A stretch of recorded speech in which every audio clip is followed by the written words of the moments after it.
ជំរាបសួរពុកម៉ែបងប្អូនថ្ងៃនេះខ្ញុំបានមកធ្វើទឹកគ្រឿងគេថាមាន់យើងមាន់អប់ជាមួយនឹងទឹកដូងអញ្ចឹងមាន់អប់ជាមួយទឹកដូងឥឡូវនេះយើងចាប់ផ្ដើមបុកសណ្តែកដីណាបងប្អូនណាសណ្តែកដីយើងធ្វើទឹកគ្រឿងបដាមុនហើយមាន់យើងកំពុងតែយើងដាក់អប់ជាមួយនឹងទឹកដូង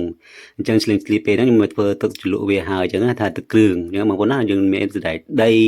ទឹកត្រីហើយជាមួយម្ជូរអំពិលនៅខ្លះទៀតយើងដាក់ក្រូចឆ្មាអញ្ចឹងទៅតាមចំណង់ចំណូលចិត្តអញ្ចឹងណាឥឡូវនេះយើងចាប់ផ្ដើមដាក់ទឹកត្រីចូលមកប៉ុន្តែយើងដាក់ទឹកត្រីច្រើននេះបងប្អូនកាលណាយើងដាក់ច្រើនពេកវាអាចទៅជាប្រៃអញ្ចឹងណាអញ្ចឹងហើយយើងដាំទឹកដៅមកយើងដាក់ថែមវាបញ្ចូលមកអញ្ចឹងណាបងប្អូនណាហ្នឹងហើយឥឡូវយើងចាប់ផ្ដើមកូរមើលហើយដើម្បីឲ្យអំពិលយើងហ្នឹងវាចេញជាតិណាចេញជាតិឲ្យវាចូលជាមួយនឹងទឹកត្រីយើងជាមួយនឹងសណ្តែកដីអញ្ចឹងណាបងប្អូនណាហ្នឹងហើយបងប្អូនបើសិនជាយើងសម្បាច់ក្រូចឆ្មាទៀតកាន់តែឆ្ងាញ់ទៀតដែរអញ្ចឹងណាបងប្អូនណាហ្នឹងហើយនេះខ្លះគេធ្វើអញ្ចឹងឯងបងប្អូនតាមក្រូចឆ្មាត្រីកោះកុងអញ្ចឹងទៅណាបងប្អូនអើយនេះរួចរាល់ហើយបងប្អូនណាអានេះគេហៅថាទឹកគ្រឿងមាន់អប់ទឹកដូងស្រែតែម្ដងអញ្ចឹងណាបងប្អូនណាណែបងប្អូនអើយបើយើងចេះហឹលទៀតកាន់តែឆ្ងាញ់ទៀតដែរអញ្ចឹងណាឥឡូវនេះយើងធ្វើមួយមុខទៀតគឺហៅទឹកត្រីកោះកុងអញ្ចឹងយើងធ្វើពីរមុខទឹកគ្រឿងផងទឹកត្រីកោះកុងផងអញ្ចឹងណាដើម្បីឲ្យយើងមានច្រើនជម្រើសបងប្អូនមកយើងងាកមកមើលមាន់យើងបងប្អូនអើយឆ្អិនបាត់ទៅហើយបងប្អូនណាតំណងបងប្អូនអើយហើយផ្សាយមកស្គួ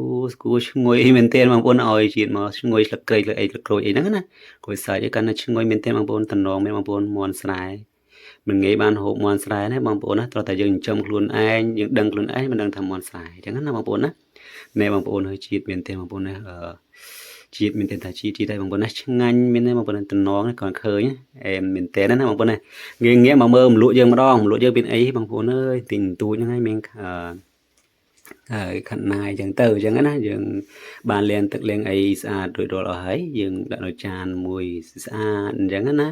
ហ្នឹងហើយបងប្អូនឥឡូវយើងចាប់ដើមដួសយកមកដាក់ហើយបងប្អូនណានេះបងប្អូនមកហើយបងប្អូនអើយនេះជាតិមានទេបងប្អូនហើយនៅក្នុងចុងក្រោយយើងមានលក់មួយទៀតគេហៅថាមាន